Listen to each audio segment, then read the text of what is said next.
Modi Israel जाने वाले हैं और इजराइल में क्या कोई बहुत बड़ी डील फाइनल होगी। और ये डील क्या ऐसी है जिसमें नियम कानून को ताक पे रखकर इजराइल भारत को कुछ बढ़ा देने वाला है। ये जो यात्रा होगी, ये यात्रा एक यादगार यात्रा है, एक गेम चेंजर यात्रा है। लेकिन ये इतनी आसान भी नहीं है। पीएम मोदी का इजराइल जाना और इसके बीच में 2-3 नए कांड का होना ये बता रहा है कि कुछ तो है जो दोनों देशों के रिश्तों को खराब करने के लिए एक्टिव भी हो चुका है। जानेंगे जियोपॉलिटिक्स में क्या कुछ चल रहा है। हमेशा की तरह वर्ल्ड मिरर के इस एपिसोड में जानने को मिलेगा बहुत कुछ। एक बड़ी पुरानी कहावत है, कहते हैं अगहन की अमावस चैत की 8, जहाँ जहाँ मन चाहे वहाँ वहाँ काट। अगहन की अमावस्या से धान की और चैत्र के कृष्ण पक्ष से रवि की फसल कटनी शुरू होती है और अभी इजराइल के पास ना फसल काटने का समय है। अब ये बात मैं क्यों कह रही हूँ, अभी दुनिया में अगर ताकतवर देशों की लिस्ट बनाए ना तो इजराइल उसमें काफी अच्छे नंबर से बड़े पोजीशन से ऊपर में बैठा हुआ है। और कितने ऊपर में बैठा हुआ है इसका अंदाजा आप ऐसे लगा सकते हैं। स्क्रीन पर एक आर्टिकल देख रहे हैं जिसमें कौन है ये प्राणी जो कह रहे हैं कि इजराइल को तो पूरा मिडिल ईस्ट ले लेना चाहिए, अच्छा होगा अगर वो ले ले तो। ये अमेरिका के राजदूत हैं माइक हकाबी, और हकाबी इजराइल में यूएस एम्बेसडर हैं। इनके साथ एक इंटरव्यू हुआ टकर कार्लसन का, और ये इंटरव्यू अभी शुक्रवार को रिलीज हुआ है, जिसमें हकाबी कहते हैं कि बाइबल में लिखा हुआ है इजराइल जिन इलाकों का दावा कर रहा है वो सही है। उन्होंने कहा कि जहां भगवान ने अब्राहम और उनके वंशजों को नील नदी से यूफ्रेटस नदी तक की भूमि देने का वादा किया है। कार्लसन ने कहा कि अच्छा, इसका क्या मतलब है? क्या इजराइल मिडिल ईस्ट पर दावा कर सकता है? इसमें जॉर्डन, सीरिया, लेबनान, सऊदी अरब, इराक ये शामिल है। तो हकाबी ने कहा कि निश्चित रूप से ऐसा नहीं होगा, इतना आगे नहीं जाएगा और ये एक बड़ा टुकड़ा होगा भूमि का, लेकिन इजराइल को उस भूमि का अधिकार है। तो हकाबी ने कहा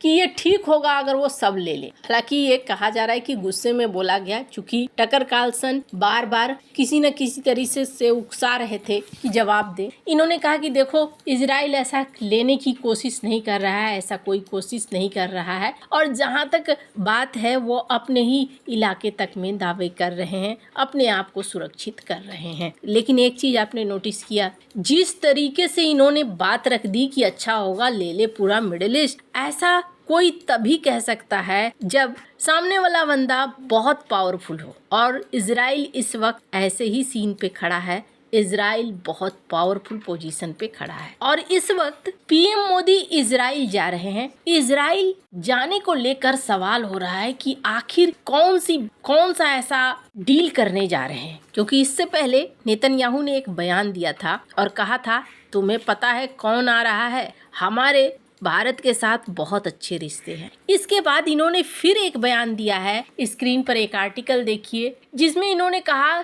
कि हम भारत के साथ बड़े डील करने जा रहे हैं। भारत एक विशाल शक्ति है और पावरफुल देश है और पॉपुलर देश है, जिसके साथ हमारा जबरदस्त गठबंधन बनने जा रहा है। पीएम मोदी 25 फरवरी 2026 को 2 दिन की यात्रा पर इजराइल पहुंचेंगे। वो इजरायली संसद को संबोधित भी करेंगे, नेतन्याहू और राष्ट्रपति इसाक हर्जोग से मुलाकात भी करेंगे। ये पीएम मोदी की इजराइल की दूसरी यात्रा होगी और माना जा रहा है कि यहाँ पर एक बड़ा एग्रीमेंट साइन हो सकता है इजराइल के मिनिस्ट्री ऑफ डिफेंस के साथ। वैसे दोनों देशों के पहले भी डेलीगेशन आपस में मिले हैं। भारतीय डिफेंस मैन्युफैक्चरर्स का एक डेलीगेशन इजराइल गई थी, जहां उन्होंने सिबत के साथ एमओयू साइन किया है। भारत अब सिर्फ खरीदारी नहीं कर रहा है, बल्कि भारत बहुत कुछ दोनों साथ मिलकर बना भी रहा है। अब सवाल ये है कि इस डील को लेकर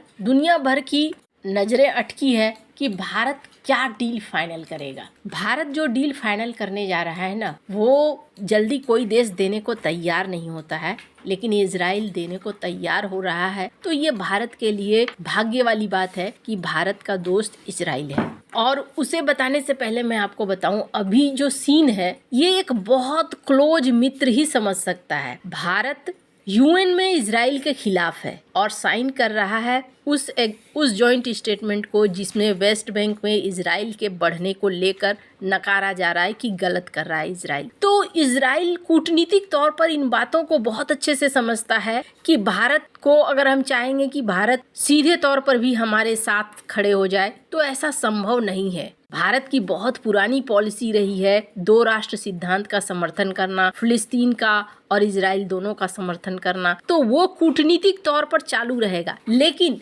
पर्दे के पीछे जो खेल भारत और इजराइल का है वो पूरी मजबूती के साथ चलता रहेगा, ये भी देखने को मिल रहा है। तो ये एक बहुत अच्छे दोस्त की निशानी है कि जो ये समझते हैं कि आप बंधे हुए हो और आप उससे बाहर नहीं निकल सकते हो, तो वो आपकी मजबूरी समझते हैं। और इस मजबूरी के बाद भी भारत के साथ एग्रीमेंट फाइनल हो रहा है।